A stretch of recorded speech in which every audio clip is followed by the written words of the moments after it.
दिल्ली के जाने माने व्यापारी सेठ मनोहर दास जी, उनके एक बहुत खास मित्र थे जानकी दास। अपने व्यापार की हर सलाह वे जानकी दास से लेते थे। जानकी दास को व्यापार की गहरी समझ थी। पिछले 40 सालों से मनोहर दास जी ने अपना व्यापार कई गुना बढ़ा लिया था। उनकी बड़ी सी फैक्ट्री में हजारों मजदूर काम करते थे।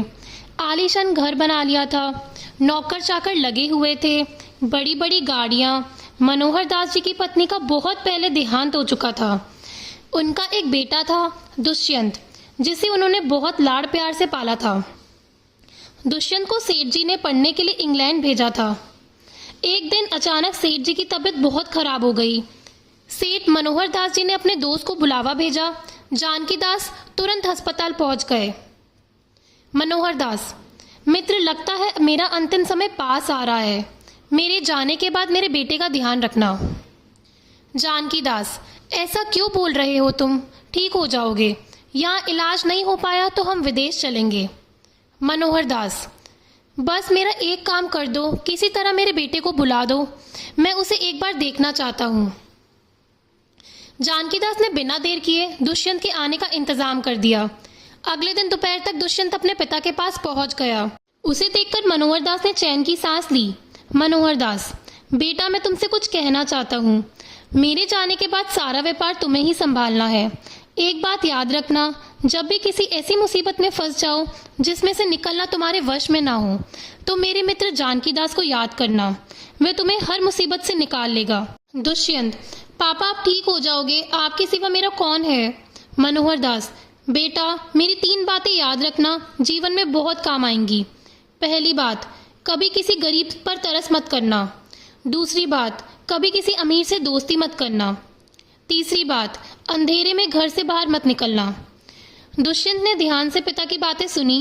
कुछ देर बाद जानकी देव भी अस्पताल पहुंच गए। शाम के समय मनोहर दास जी ने इस संसार को त्याग दिया। पूरे घर में शोक का माहौल था। अंतिम यात्रा की तैयारी हो रही थी। जानकी दास सारी व्यवस्था देख रहे थे। बीच बीच में वे दुष्यंत को भी संभाल रहे थे। इसी तरह समय बीत गया। करीब 1 महीने तक दुष्यंत पिता के शोक में घर में बैठा रहा। एक दिन जानकी दास जी उससे मिलने आए। जानकी दास: बेटा, अब तुम्हें तुम्हारे पिता का बिजनेस संभाल लेना चाहिए। उनकी भी यही इच्छा थी। दुष्यंत ने उनकी बात मान ली और अगले दिन से ऑफिस जाना शुरू कर दिया। कुछ दिन तक जानकी दास जी उसके साथ जाते, उसे बिजनेस की सारी बातें सिखाते थे। कुछ दिन बाद दुष्यंत सब समझ गया तो जानकी दास जी ने आना बंद कर दिया। एक दिन दुष्यंत बैठकर सोच रहा था, तभी उसे अपने पिता की 3 बातें याद आई। इसी बीच दिवाली आने वाली थी। मजदूरों को बोनस दिया जाना था। मैनेजर फाइल लेकर दुष्यंत के पास पहुंचा। मैनेजर: सर, ये मजदूरों के बोनस की फाइल है। उन्हें हम 1 महीने का बोनस देते हैं।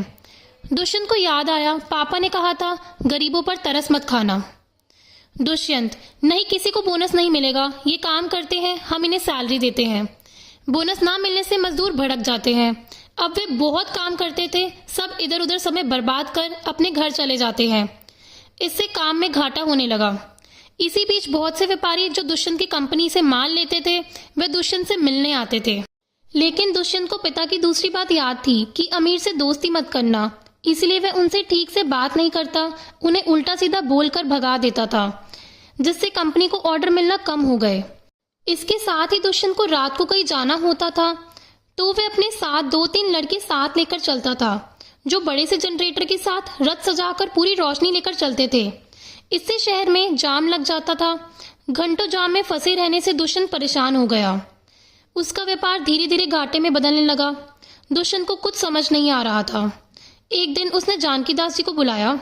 दुष्यंत: चाचा जी, मैंने पिताजी की तीनों बातों को व्यापार में उतारा, लेकिन मुझे घाटा ही हो रहा है। जानकी दास जी के पूछने पर दुष्यंत ने सारी बात बता दी। जानकी दास: बेटा, तुमने अपने पिता की बातों का गलत मतलब निकाल लिया। चलो मेरे साथ। वे उसे एक रास्ते पर ले जाते हैं।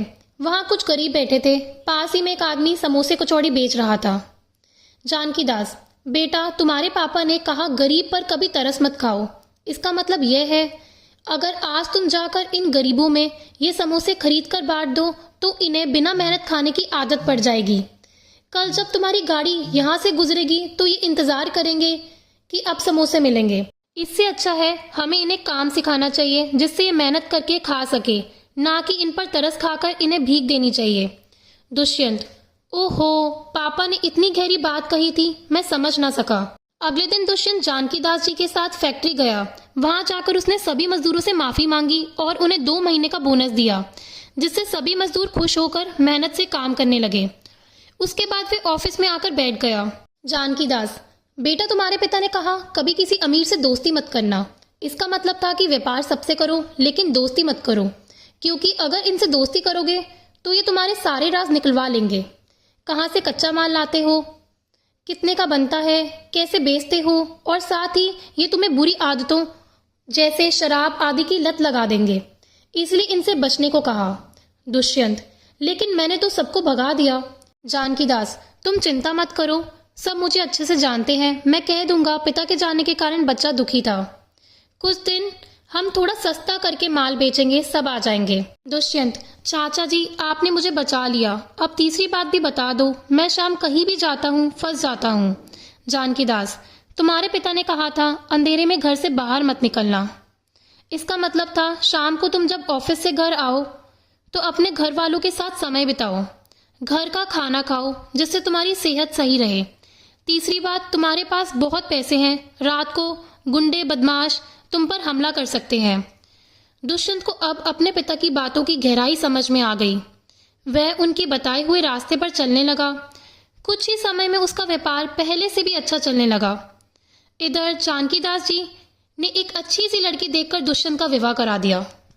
दोस्तों, अगर आपको कहानी पसंद आई हो तो प्लीज लाइक करना और चैनल को सब्सक्राइब करना। धन्यवाद।